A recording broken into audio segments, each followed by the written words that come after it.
All right, so one of the first things you need to do is safely raise and support the vehicle. Once you've done that, you're going to remove all 6 of your lug nuts. Remove your wheel. Now what we're going to do is we're going to get the ABS wire out of the way. The last thing we want to do when we're doing any of the work on this upper control arm is to put a tug or damage this in any way. If you were to follow it up, you'll be able to see right where the connector is. I'm going to remove that connector from the frame using my forky tool. Pull it down to where you can see it. Grab this tab, lift it, pull it off. These right here you can remove. Just use a small pocket screwdriver or whatever you might have. Get right in between this area right there. We'll do the same down the line. Let's work on getting this brake hose off of the control arm now. We're going to remove this 10mm headed bolt.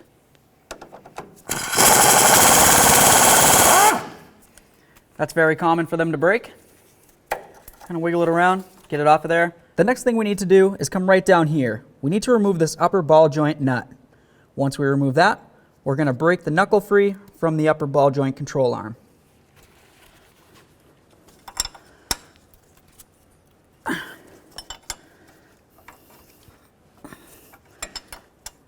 we go. Get that off of there. Put that nut on there, just a couple threads, and I'll show you why in a second. The next thing we're going to do is use our pickle fork and our hammer, and we're going to come right in between this joint and separate the two. When it separates, the knuckle is going to want to drop and move away. If it dropped and moved away, there's a possibility that it could put a tug on your axle, or even maybe something such as your brake hose. We don't want that to happen. That's what this nut's for. It's a safety nut. Leave that there for now.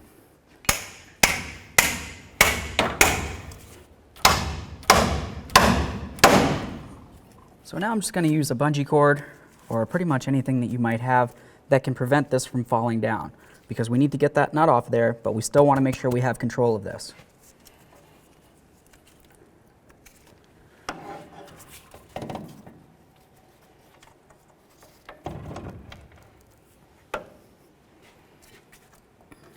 There we are. Carefully set that aside. Let's spray this down with some penetrant. Take a peek right under here and make sure that you don't have a snap ring. A lot of vehicles won't, yours may. Now it's going to be time to get our ball joint press set up on here. You're going to need a cup that fits directly over the top of that ball joint, up along that control arm. You're going to need a piece like this that has a spot in the center that the driver is going to sit right into. Now we'll just go ahead and put this right over that ball joint stud, and then we'll snug this up.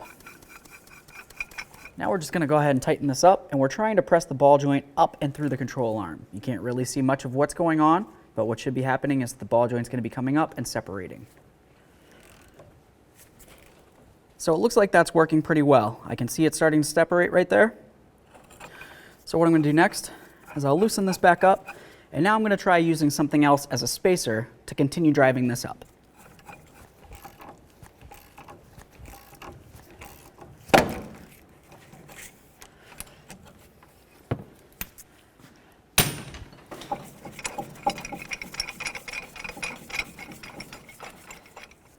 Boot off of there. And there it is, friends. Just a quick overview of the new ball joint before we go ahead and install it. If you were to look at it, it pretty much looks the same all the way around, unless of course you took the boot off and then you took a peek underneath. If you look, you're going to see there's a flat edge there and a flat edge here. You need the pivot point, which would be the opened areas of this ball joint, to be facing in and out of the vehicle, or to the left and the right, not front to back. You don't want this to pivot front to back. That's not the way it needs to go. It would need to go this way so it can pivot in and out or left and right on the vehicle. All right, so we've got our ball joint here. You can see it comes with a little hole in the top. We're just going to line that up facing straight out towards us. That looks pretty great. Now I'm going to take my ball joint press kit, and I'm going to use the piece that looks like this. That's going to sit right over the top, and that's where the driver is going to go down against. You need to have something covering this ball joint. You cannot press directly against it. I'm going to use a cup that has a hole in it on the bottom for the lower part. Come right in just like this, and having the hole in the bottom is going to make it so the stud will be able to come through as the ball joint presses in.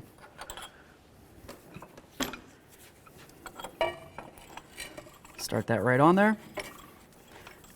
Now I'm going to snug this up. All right, let's go ahead and bottom this out. We're going to bring the ball joint right down to the control arm. As we do this, you want to make sure the ball joint's going as straight down as possible. If it seems as though it's going off kilter in any direction, you need to stop, try to fix the ball joint, straighten it out. Now I'm just going to take a look. I can see the ball joints hitting directly against the control arm. I'm going to double check to make sure it's all the way around. That looks perfect. While we still have the press on here and it's giving it a lot of force, I'm just going to bonk on this control arm a couple times just to cause a little bit of vibration and maybe set this in if it's just got a little bit more to go.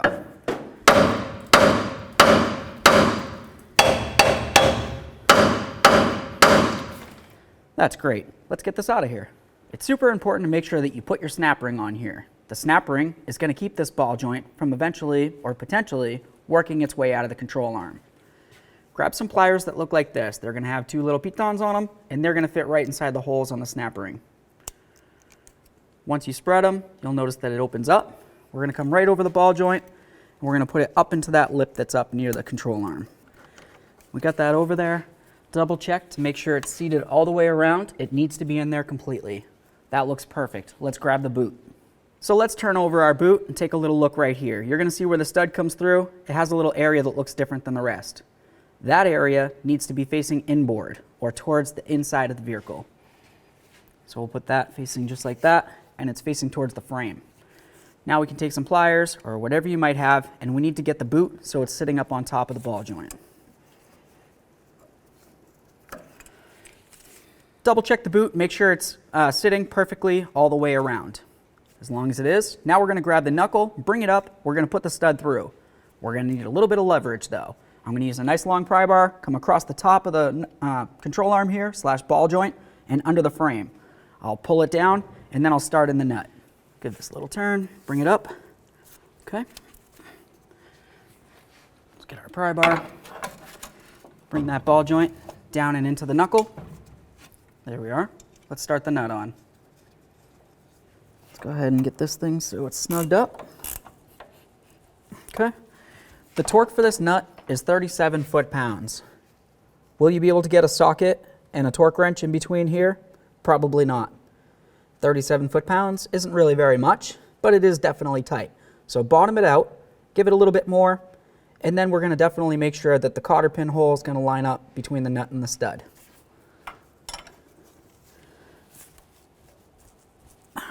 Okay. So now I'm just going to take a peek, and I can see where the slot in the nut is, and I can see where the hole in the stud is. You want to line those up, put the cotter pin through.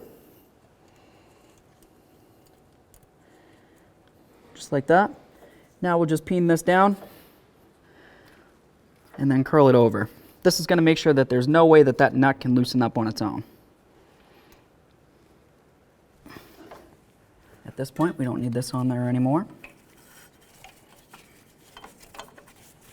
Get that ABS wire back connected.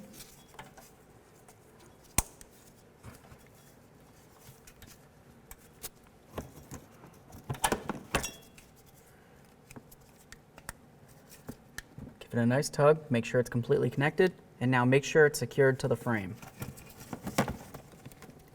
The next thing you would want to do is make sure you secure your brake hose. Go ahead and put that bolt back in, assuming yours didn't break. If it did, you need to make sure you secure it with something such as maybe a tie of some sort, or even drill out the hole and re-tap it if you needed to. Now before we go ahead and put the wheel back up on there, just double check everything. Make sure that your ABS wire is connected, make sure your ball joint's sitting flush, the boot's on the way that it needs to be, and you definitely have a locking cotter pin holding that nut on the stud.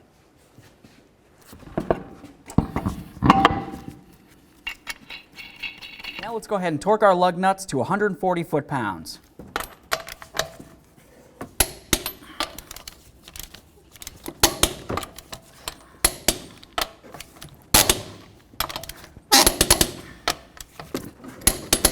Center cap, go ahead and pop it on there. Now that you've finished your service, go ahead and take it for a road test and make sure you get it down to a local, reputable alignment shop.